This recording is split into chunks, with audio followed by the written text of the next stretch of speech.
The next story in Surah Al-Kahf is the story of the man with two gardens and the brother or the companion. Some say they were two brothers, some say they were two cousins, some say they were two friends. That one of them was righteous and he didn't have that much wealth, and the other one was not righteous and he had plenty of wealth. And again, so many benefits, verses 32 to 45.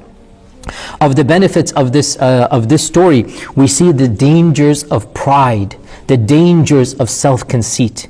And look how shallow this person sounds, that when he enters his garden and he's boasting and arrogant, and Allah subhanahu wa ta'ala describes him, وَدَخَلَ جَنَّتَهُ وَهُوَ ظَالِمٌ لِنَفْسِهِ. He entered his garden and he thought he's all high and mighty. In reality, he is doing dhulm, he is doing injustice to himself. Do you think, O arrogant one, that you have actually established your nobility by your narcissistic boasts, by your grandeurs of delusion? You're only wronging yourself. How vain, how narcissistic. And subhanAllah, you know one thing, that even people who don't, or they're not Muslims, they don't have faith, it doesn't matter. When a person is boastful of their wealth, society cringes. When a person is flaunting what they have, even it's a matter of just common sense and dignity. A person does not like this arrogance and pride. And Allah subhanahu wa ta'ala says that he entered his garden and he was doing injustice to himself. And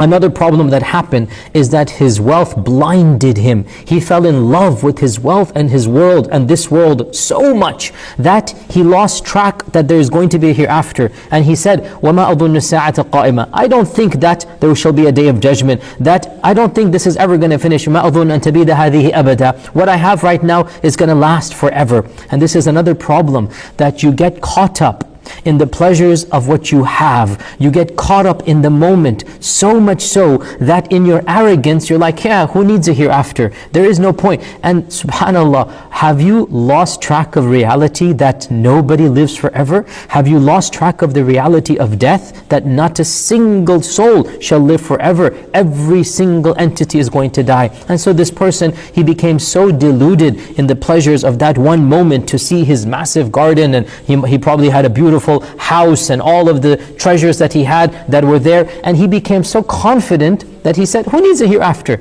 And then he made yet another problem, that once he felt that he had so much wealth, he thought that this blessing indicated that Allah subhanahu wa ta'ala was happy at him. And we already mentioned earlier in this episode that this world is given to both those whom Allah loves and those whom Allah does not love. We already mentioned this.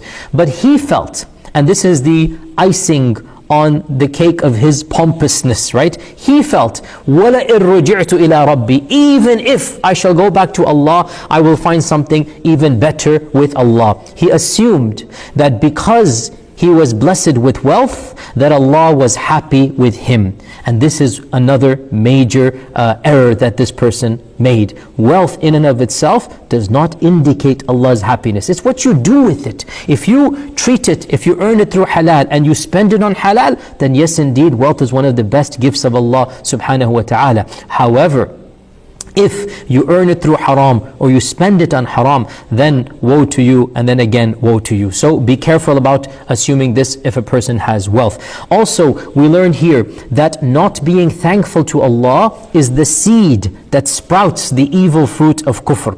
Because his companion said to him, أَكَفَرْتَ بِالَّذِي خَلَقَكَ. Have you committed kufr with the one who created you?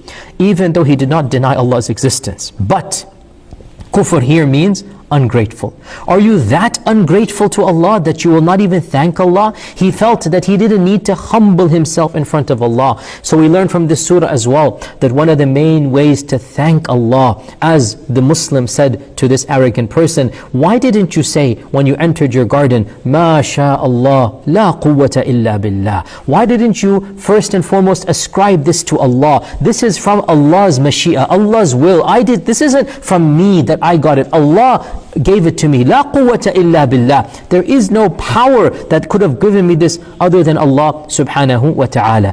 And subhanallah, again, we really see this, that at the end of the story, all of his wealth is destroyed in a millisecond. Just in a minute, he sees everything destroyed, and he is wringing his hands in shame and in completely aghast. What can I do now? And subhanAllah, is there not a lesson for us in this pandemic, in this COVID crisis, that within a day, everything can shut down, as Allah did to this person as well? So we need to be thankful to Allah. We need to be humbling ourselves in front of Allah subhanahu wa ta'ala, and not take what we have for granted, like that person in the story did. And at the end of the story, we are reminded both of the temporary nature of this world and the accountability that we will have in the next world, where all of our deeds will be presented back to us in a book. And by the way, both Surah Isra and Surah Kahf, they mentioned this book, by the way, very interesting. وَوُضِعَ الْكِتَابُ, that the book is going to be brought out, and the sinners will see, in Surah Al-Kahf, the sinners will see every single deed that they have ever done, and they will cry out, what type of book is this?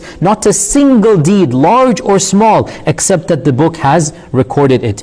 And in this section as well, verse 45 to 46, Allah subhanahu wa ta'ala mentions again, وَاضْرِبْ لَهُمْ مَثَلَ الْحَيَاةِ الدُّنْيَا. Give them the example of this world. It is like rainwater that comes down, and the plants of the earth absorb it, but then within a while it becomes like debris, like hay, like the dust scattered by the wind. And indeed, Allah has power over everything. Verse 46, الْمَالُ وَالْبَنُونَ زِينَةُ الْحَيَاةِ الدُّنْيَا.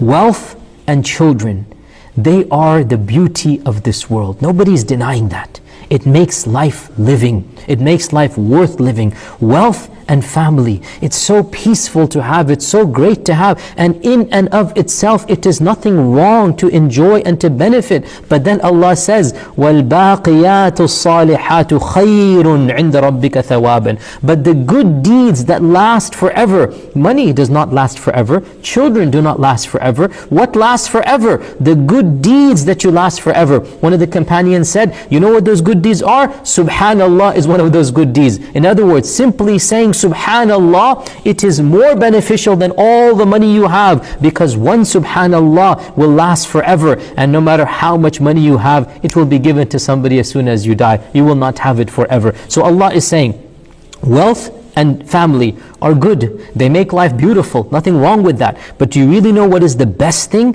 It is the good deeds that you do. And if you use your wealth and money to do those good deeds, well then subhanallah, what better can you want? And this is the goal of the Muslim. What a beautiful religion we have. There's nothing wrong with being wealthy. There's nothing wrong with having a large and loving family. In fact, we should have large and loving families. There's nothing wrong with it. But we link these things to the worship of Allah, and we utilize these blessings for the worship, and also we use them to come closer to Allah with what He has given us.